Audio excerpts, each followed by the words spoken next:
Hello दोस्तों, नहर्स world में आपका स्वागत है। आज हम अवतार फायर एंड ऐश मूवी पर एक्सप्लेनेशन करेंगे। ये 2025 में रिलीज हुई थी। तो और देर न करते हुए चलिए सीधे वीडियो की ओर बढ़ते हैं। फिल्म की शुरुआत में हम जैक के बेटे लोआक को देखते हैं, जो माँ एवा के साथ संबंध जोड़कर अपने भाई से मिलने जाता है और उसके साथ बहुत आनंद लेता है। यहाँ पता चलता है कि लोआक अपने भाई की मौत का कारण खुद को ही मान रहा था, क्योंकि वो बहुत भावुक था। दूसरी ओर उसकी मां नयतेरी भी निथायम को याद करके रो रही थी। लेकिन जैक की बात करें तो वो अब भी युद्ध की तैयारी में लगा हुआ था। वास्तव में युद्ध के कारण जितने हथियार समुद्र के नीचे थे, जैक उन्हें ढूंढ ढूंढ कर निकाल रहा था। हम देखते हैं कि जब जैक और उसके बेटे हथियार इकट्ठा करके कबीले के सरदार के पास लाते हैं तो सरदार उन पर गुस्सा हो जाता है। उसका कहना था कि ये शोक मनाने का समय है और तुम हथियार इकट्ठा कर रहे हो। हथियारों के विषय में सरदार की पत्नी जैक से कहती है कि वो धातु से बने हथियारों को हाथ भी नहीं लगा पाएगी, क्योंकि ऐसा माना जाता है कि यदि वे इन हथियारों का उपयोग करेंगे तो उनके शरीर में जहर फैल जाएगा। खैर, नावी फिर से तैयार थे। उन्हें डर था कि आकाशवासी यानी स्काई पीपल फिर से हमला न कर दें। दूसरी तरफ हम आकाशवासियों को देखते हैं, जहां कर्नल, कैप्टन और जनरल सभी उपस्थित थे। वास्तव में युद्ध में कर्नल और कैप्टन बच गए थे, लेकिन उनके सभी साथी मारे गए थे। तो यहाँ वे समुद्र के भीतर नावियों की लाशें ढूंढ रहे थे, लेकिन किसी का मृत शरीर नहीं मिला, जिसे देखकर कर्नल को विश्वास था कि वे सभी जीवित हैं। अब कर्नल क्रोधित था। उसका कहना था कि वो उन्हें नहीं छोड़ेगा। वो यहाँ एक जहाज चाहता है, लेकिन जनरल उस पर गुस्सा हो जाता है, क्योंकि उन्हें जो जहाज दिया गया था वो कर्नल की वजह से ही समुद्र में डूब गया था। इधर कर्नल अपने साथियों के साथ योजना बना रहा था। दूसरी ओर हम फिर से जैक और नियतिरी को देखते हैं। नियतिरी बहुत भावुक थी, क्योंकि उसका बेटा मारा गया है। जैक तब भी उन हथियारों को इकट्ठा कर रहा था।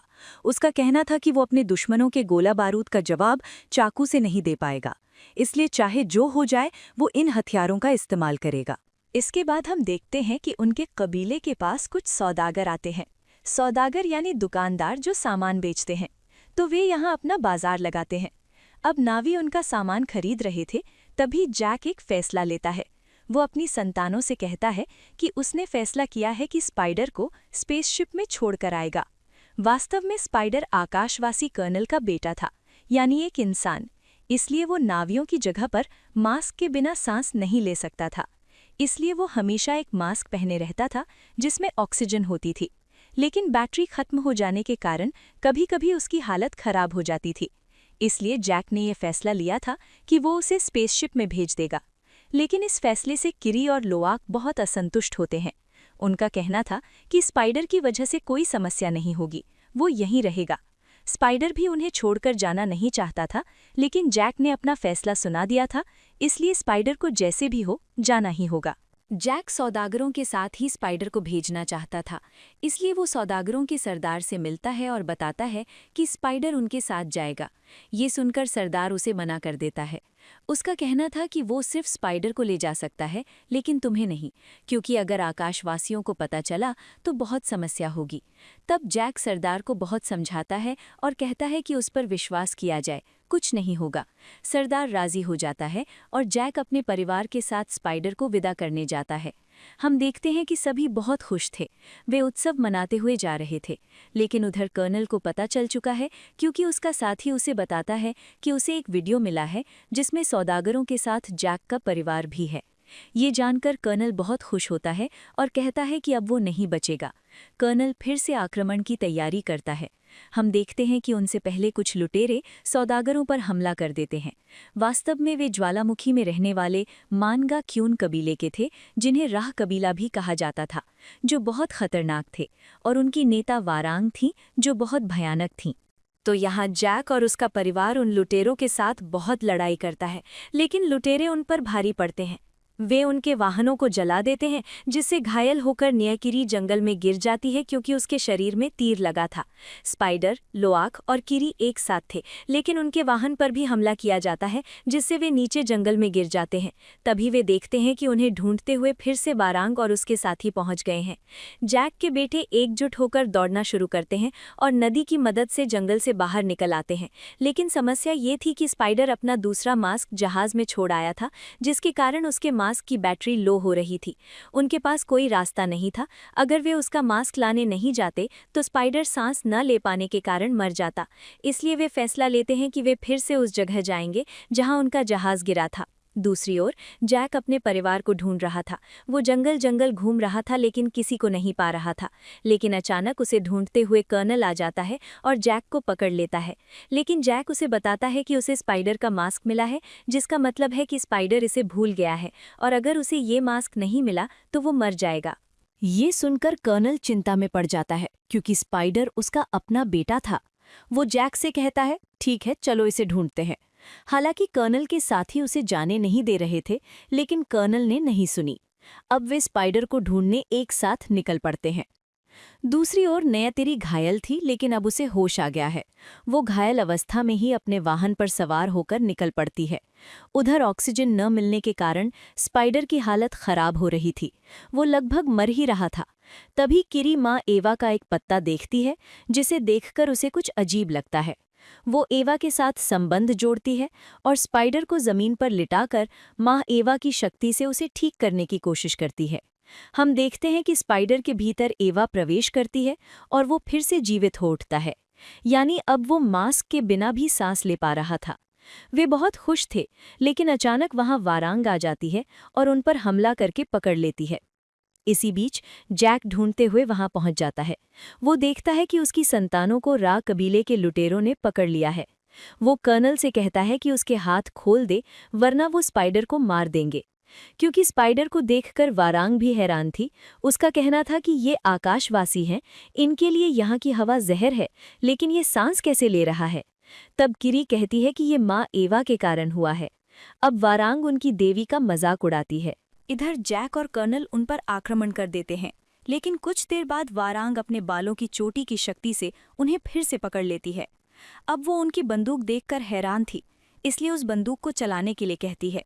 हम देखते हैं कि कर्नल उसे बंदूक चलाना सिखा देता है, जिससे वारांग बहुत खुश होती है।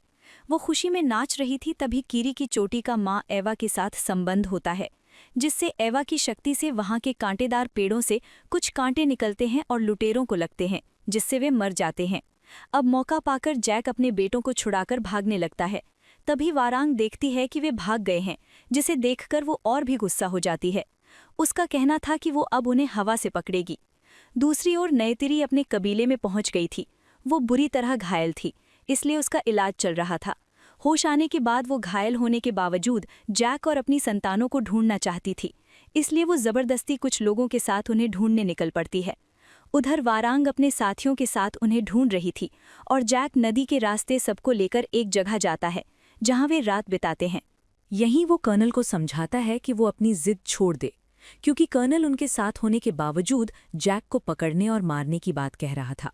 लेकिन जैक उसे बहुत समझाता है ताकि वो उनके साथ मिल जाए। जब सुबह होती है, हम देखते हैं कि नियतिरी अपने लोगों के साथ उन्हें ढूंढ लेती है। वे एक होकर बहुत खुश थे। इसके बाद जैक अपने परिवार और कबीले के साथ अपने ठिकाने पर पहुंच जाता है। दूसरी ओर कर्नल भी अकेला अपने स्पेसशिप में लौट आया था। अब आकाशवासी स्पाइडर को देखकर हैरान थे कि वो मास्क के बिना जीवित कैसे है। जैक और उसके वैज्ञानिक भी इस बारे में जानने की कोशिश कर रहे थे कि ये कैसे हुआ। हालांकि ये सब किरी ने किया था। किरी भी चिंता में थी कि उसने ये सब कैसे किया। यहीं जैक किरी को एक सच बताता है। वो कहता है कि किरी उसकी बेटी नहीं बल्कि ग्रेस का अवतार है, जिस पर माँ एवा का आशीर्वाद है। किरी को एवा की बेटी कहा जाता है। अब वो स्पाइडर की वजह से चिंतित था, क्योंकि अगर आकाशवासियों को पता चला कि एक इंसान मास्क के बिना सांस ले पा रहा है, तो वे स्पाइडर को पकड़कर उसका डीएनए टेस्ट करेंगे और उसकी तरह सबको बनाएंगे। फिर इंसान इस ग्रह पर कब्जा करके रहने की कोशिश करेंगे। यानी स्पाइडर नावियों के लिए खतरा बन गया था। इसलिए नियतिरी जैक से कहती है कि वो स्पाइडर को मार दे, वरना सबकी जान खतरे में है। लेकिन जैक उसकी बात नहीं सुनता, क्योंकि वो स्पाइडर को अपने बेटे की तरह मानता था। इसके बाद हम देखते हैं कि कैप्टन फिर से तुलकुन का शिकार करना शुरू करता है। वो बहुत से तुलकुन मार डालता है और उनके मस्तिष्क से पीला तरल निकाल कर बेचता था, क्योंकि इस तरल की कीमत करोड़ों रुपए थी। इसके बाद हम कबीले के सरदार को देखते हैं जो शाम को एक सभा बुलाता है और जो युद्ध हुआ था उसमें बहुत से लोग मारे गए थे, इसलिए सरदार सारा दोष पायकान पर मढ़ देता है। उसका कहना था कि पायकान सबको उकसाता है, जिससे सभी तुलकुन हिंसक हो रहे हैं और इसके कारण बहुत सी जानें गई हैं। यहाँ सरदार फैसला करता है कि वो पायकान को अपने कबीले से निकाल देगा ताकि वो कभी वापस ना आए। सभा के फैसले से पायकान वहां से चला जाता है, लेकिन इसके कारण लोआक बहुत गुस्से में था। वो सबके खिलाफ चला जाता है क्योंकि वो जानता था कि पायकान ने लड़ाई में उनकी जान बचाई थी और जैक भी अच्छी तरह जानता था कि तुलकुन पाय ने उनकी मदद की थी। लेकिन जैक चुप था, उसने कुछ नहीं कहा। इसलिए लोआक अपने पिता जैक पर भी गुस्सा हो जाता है कि उन्होंने उसका साथ नहीं दिया। तब जैक गुस्सा होकर अपने भाई की मौत का दोष लोआक पर मढ़ देता है, जो लोआक को बहुत भावुक कर देता है क्योंकि युद्ध के समय जब तुलकुन पाय पर आकाशवासी हमला कर रहे थे तब नेथयम उसे बचाने की कोशिश करता है और उसे मार दिया जाता है। इसलिए जैक उस पर दोष लगाता है कि अगर वो पायकान के साथ दोस्ती न करता तो ऐसा नहीं होता। ये सुनकर नयतिरी जैक को बहुत खरी खोटी सुनाती है और कहती है कि वो अपने बेटे पर दोष न मढ़े। नयतिरी स्पाइडर को लेकर चिंतित थी क्योंकि वो जानती थी कि स्पाइडर की वजह से कितना बड़ा खतरा आने वाला है, इसलिए वो स्पाइडर को मारने की बात कहती है। वास्तव में नयतिरी शुरुआत से ही आकाशवासियों से नफरत करती थी। उनकी विचारधारा से वो जानती थी कि वे बहुत बुरे हैं। जैक उसे समझाता है कि पहले वो भी इंसान था, यानी अंदर से वो अभी भी आकाशवासी है, लेकिन उसके भीतर तो ऐसी सोच नहीं है। जैक किसी तरह उसे समझाता है। उधर फिर से कर्नल जैक को ढूंढ रहा था, इसलिए वो आसपास के कबीलों पर हमला करके आग लगा देता है। फिर उसे समझ आता है कि वो इस तरह उन्हें नहीं ढूंढ पाएगा, इसलिए वो राह कबीले में जाता है वारांग के साथ हाथ मिलाने। कर्नल एक बैग में बहुत सी बंदूकें लेकर गया था। हम देखते हैं कि उसे देखते ही राह कबीले के लोग बंदी बना लेते हैं। जब वारांग उसे देखती है तो हैरान होती है कि वो यहाँ कैसे आया। अब वे घर के भीतर जाते हैं और यहाँ वारांग कर्नल को अपने उद्देश्य के बारे में बताती है कि वो क्या चाहती है और ऐसा कैसे हुआ। वास्तव में बहुत समय पहले जब वारांग के इलाके में आग लगी थी तब वे भूख से मर रहे थे। सब कुछ तबाह हो गया था। वे माँ एवा से प्रार्थना कर रहे थे कि वे उन्हें बचाएं, लेकिन एवा नहीं आई, जिससे वारांग बहुत गुस्सा हो गई थी। इसलिए उसने तय किया कि माँ एवा को जो मानते हैं उन सबको वो बर्बाद कर देगी। इसलिए वो आग की पूजा करती है और अपने भीतर आग की शक्ति पाती है, जिससे वो किसी भी चीज़ को हाथ से छूकर जला सकती है। तब से आज तक वारांग सब कुछ जला रही थी ताकि सब कुछ राख हो जाए और यहाँ सिर्फ उसी का राज चले। ये सुनने के बाद कर्नल भी अपने उद्देश्य के बारे में बताता है। उसका उद्देश्य था कि वो जैक और उसके बेटे को पकड़ना चाहता है, तो यहाँ वे एक हो जाते हैं। इसके बाद कर्नल वारांग को हथियारों की आपूर्ति करना शुरू करता है और राह कबीले के लोगों को बंदूक चलाना सिखाता है। यानी इधर कर्नल वारांग के साथ हाथ मिलाकर एक भयानक सेना तैयार कर रहा था। दूसरी ओर जैक का बेटा लोआक अभी भी पायकान के जाने से दुखी था। एक दिन उसकी गर्लफ्रेंड बताती है कि एक तुलकुन मछली ने पायकान की आवाज़ सुनी है। वो हर दिन उसकी आवाज़ सुनती है। अब लोआक को पायकान का पता चलता है कि वो किस तरफ गया है, इसलिए वो अकेला ही पाय से मिलने चला जाता है। इसके बाद उसकी गर्लफ्रेंड भी अपने भाइयों के साथ उसका पीछा करती है। जब सरदार को पता चलता है कि उसकी संतानें पायकान से मिलने गई हैं तो वो डर जाता है। जैक उन्हें ढूंढने समुद्र में जाना चाहता था, लेकिन सरदार उसे मना करता है क्योंकि उन्हें डर था कि फिर से उन पर आक्रमण हो सकता है। वास्तव में उन्हें अपनी तुलकुन मछलियों को भी बचाना था क्योंकि कैप्टन उनका शिकार करता था, इसलिए वे यहीं रुक जाते हैं। लेकिन दूसरी ओर किरी और स्पाइडर जंगल जंगल घूम रहे थे। घूमते घूमते वे गहरे जंगल में पहुंच जाते हैं और राह कबीले के लोग आ जाते हैं। वे उन पर हमला करते हैं और कर्नल स्पाइडर को पकड़कर शिप में ले जाता है। इसके बाद वे फिर से नावियों पर हमला कर देते हैं और इस बार वे चारों तरफ से घेर लेते हैं। अब सभी नावियों को सरेंडर करना पड़ता है, लेकिन जैक तब भी हार नहीं मान रहा था। वो कर्नल से कहता है सब कुछ छोड़ देने के लिए, वरना वो उसे मार देगा। हालांकि कर्नल सिर्फ जैक और नेयतेरी को ले जाना चाहता था, लेकिन जैक उसकी शर्त नहीं मानता। वो सिर्फ अकेला जाना चाहता था। तो यहाँ वे जैक को पकड़कर स्पेसशिप में ले जाते हैं और नेयतेरी जैक के लिए बहुत दुखी थी। इसके बाद देखते हैं कि जब कर्नल जैक और स्पाइडर को लेकर स्पेसशिप में पहुंचता है तो राह कबीले के लोगों को देखकर सब हैरान थे।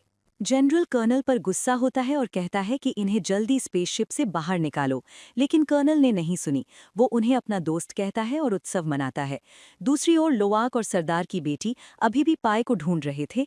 इसी बीच उनके साथ एक घटना घटती है। यहाँ कुछ समुद्री जीव उन पर हमला करते हैं, जिससे लोवाक जान बचाने के लिए भाग रहा था। लोवाक लगभग मर ही रहा था, लेकिन एक बार फिर पाए उन जीवों को मारकर लोवाक को बचा लेता है। दूसरी ओर स्पेसशिप में स्पाइडर के शरीर की जांच की जा रही थी कि इसके भीतर ऐसा क्या है जिससे वो वहां जीवित था। इसके बाद हमें उनकी एक और योजना के बारे में पता चलता है। कैप्टन जो तुलकुन मछली का शिकार करके तरल निकालता था, उसे एक बात पता चलती है कि तुलकुन मछलियों का एक उत्सव होता है। उस दिन सभी एक जगह जमा होते हैं। अब ये बात कैप्टन को पता चल गई है, इसलिए वो अपनी योजना के अनुसार उन्हें एक बार में मारना चाहता है ताकि सभी तुलकुन मछलियां मारी जाएं। डॉक्टर ऐसा करने से मना करता है और कहता है कि वो ये नहीं कर पाएगा, लेकिन उसे मजबूर किया जाता है। इसके बाद देखते हैं कि नेतेरी फैसला करती है कि वो खुद जैक को छुड़ाने जाएगी। इसलिए वो अपना धनुष लेकर स्पेसशिप में पहुंचती है। वहां पहुंचकर ही कुछ लोगों को मारकर राह कबीले के लोगों जैसा भेष बदलती है और भीतर घुसती है। उसे कोई पहचान नहीं पा रहा था। इसके बाद वो वारांग के पास पहुंचती है, जो तंबू में अकेली थी। नेतेरी उसके गले पर चाकू रखकर कहती है जैक कहाँ है, और उसे वहां ले जाने के लिए। लेकिन इसी बीच कर्नल आ जाता है, जिससे नेतेरी भागने लगती है और उस स्पेसशिप में अकेले ही तबाही मचाती है। चारों ओर हाहाकार मच जाता है। दूसरी ओर स्पाइडर भी अपने केबिन से बहुत चालाकी से बाहर निकल आता है। वो भी भागने की कोशिश कर रहा था। इसी बीच हम डॉक्टर को देखते हैं, जो अपने ही लोगों के साथ विद्रोह करता है और जैक को छुड़ाकर अपने साथ भागने लगता है। तभी वे एक टैंक के पीछे छिप जाते हैं, लेकिन वे निशाने पर थे। जनरल ऑर्डर देता है कि मिसाइल से उस टैंक को उड़ा दो, जिससे जैक भी मारा जाएगा। लेकिन समस्या ये थी कि वहां स्पाइडर भी आ जाता है और सामने खड़ा हो जाता है। वो कहता है मारना है तो मुझे मारो। वे स्पाइडर को जीवित पकड़ना चाहते थे, इसलिए मिसाइल नहीं छोड़ते। तब जैक मौका पाकर स्पाइडर के साथ भागने लगता है, लेकिन जनरल स्थिति में गुस्सा हो जाता है और ऑर्डर देता है कि चाहे जो हो जाए सबको मार दो, यानी स्पाइडर को भी। हम देखते हैं कि वे उन्हें मारने ही वाले थे कि अचानक नेयतेरी उन्हें बचा लेती है और वहां से निकलकर जंगल की ओर आ जाती है। तो पूरी लड़ाई में नेयतेरी में अकेले ही तबाही मचाई थी और जैक को बचाने में डॉक्टर का भी हाथ था। किसी तरह वे उनके हाथ से भाग निकले थे, लेकिन डॉक्टर ने इसी बीच जैक को ये भी बता दिया था कि तुलकुन मछलियों पर हमला होने वाला है, इसलिए वो उन्हें बचाए। वे एक नदी के पास रुकते हैं और यहाँ जैक बहुत बड़ा फैसला लेता है। जैक नेयतेरी से कहता है कि आकाशवासी स्पाइडर को जैसे भी हो पकड़ने की कोशिश करेंगे, क्योंकि वे इस पर रिसर्च करके जान पाएंगे कि वो यहाँ कैसे जीवित है। फिर वे पृथ्वी की तरह यहाँ भी बस्ती बसाएंगे, यानी स्पाइडर के कारण सब मारे जाएंगे। इसलिए जैक फैसला लेता है कि अगर इस ग्रह के लोगों को बचाना है तो स्पाइडर को मारना होगा। यहाँ वो स्पाइडर को बहाने से गहरे जंगल में ले जाता है और उसे चाकू से मारने की कोशिश करता है, लेकिन वो उसे इतना प्यार करता था कि वो ये नहीं कर पाता। तब नेयतेरी भी बहुत भावुक हो जाती है और कहती है कि वे कोई और रास्ता निकालेंगे, लेकिन ये नहीं कर पाएंगे। इसके बाद जैक मन बना लेता है कि वो अब युद्ध करेगा। इसलिए वो एक गुफा में जाता है, जहां उसका साथी था, जिसका नाम टोरको मात्रु था, जो बहुत भयानक था। जैक उसकी पीठ पर सवार होकर अपने कबीले में आता है और उसे देखकर सब बहुत खुश होते हैं। यहाँ जैक सबके साथ मिलकर युद्ध की घोषणा करता है। उसका कहना था कि अगर उन्हें जीवित रहना है तो उन्हें लड़ना होगा।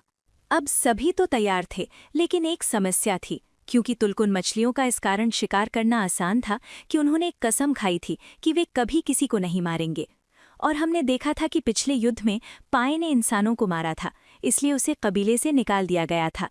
तो वे तुलकुनों को राजी करने के लिए उनके सरदार के पास पहुंचते हैं। हम देखते हैं कि तुलकुन मछलियों की जो देवी थी वही सब फैसले लेती थी। उसे जैक कहता है कि उन्हें उनके साथ लड़ना होगा, लेकिन देवी राजी नहीं होती। इसी बीच लोवाक और सरदार की बेटी आ जाते हैं। वे एक घायल मछली को साथ लाए थे। अब वो तुलकुन मछली उन्हें बताती है कि उसके लोगों को शिकारियों ने मार डाला है और मैं बहुत मुश्किल से बचा हूँ। ये देखकर तुलकुन की देवी बहुत दुखी होती है और वो भी युद्ध करने को राजी हो जाती है, क्योंकि अगर वे नहीं लड़ते तो सभी तुलकुन मारे जाते। अब नाजी पूरी तरह तैयार थे। दूसरी ओर आकाशवासी भी जहाज़ों के साथ समुद्र में उतरे थे। वे इस बार बहुत बड़ी संख्या में थे। जब कैप्टन और जनरल तुलकुन का शिकार करने आगे बढ़ते हैं, तब यहाँ सबसे पहले तुलकुन की देवी ही उन पर आक्रमण करती है। वो एक विशाल जहाज तबाह कर देती है, जिससे जहाज पूरी तरह डूब जाता है और सब मारे जाते हैं। ये देखकर नावी बहुत खुश होते हैं। अब वे भी लड़ाई के लिए आगे बढ़ते हैं। हम देखते हैं कि कुछ देर लड़ाई चलती है, जिसमें नावी भारी पड़ रहे थे, लेकिन तभी कर्नल राह कबीले के साथ वहां पहुंच जाता है और हमला शुरू कर देता है। अब कर्नल उन पर भारी पड़ रहा था, वो सबको घायल कर देता है और फिर से नयेतिरी और टुक को पकड़ लेता है। दूसरी ओर किरी समुद्र के भीतर एवा से प्रार्थना करने जाती है कि वे उन्हें बचाएं। हम देखते हैं कि इस बार एवा प्रकट होती हैं और उसकी मदद करने को राजी होती हैं। यहाँ उनकी शक्ति से बहुत से समुद्री जीव निकल आते हैं, जो आकाशवासियों के जहाज़ों पर हमला कर देते हैं। सबको अब पूरी तरह बर्बाद कर देते हैं। कैप्टन भी मारा जाता है, लेकिन इधर जैक और कर्नल बहुत लड़ाई करते हैं। हम देखते हैं कि तभी स्पाइडर खाई में गिरने वाला था, लेकिन कर्नल उसे पकड़ लेता है और जैक उन्हें ऊपर खींचकर बचा लेता है। यहाँ कर्नल समझ गया था कि उसने बहुत गलतियां की हैं, इसलिए वो खुद ही नीचे आग में कूदकर जान दे देता है। अब सभी आकाशवासी खत्म हो चुके थे, मानो नावियों को एक नया जन्म मिला हो। अब वे बहुत खुश थे। यही कहानी खत्म होती है। वीडियो पसंद आया हो तो लाइक कर देना, चैनल पर नए हो तो सब्सक्राइब कर लेना। तो मैं आपसे अगले वीडियो में मिलूंगा, तब तक के लिए ख्याल रखना।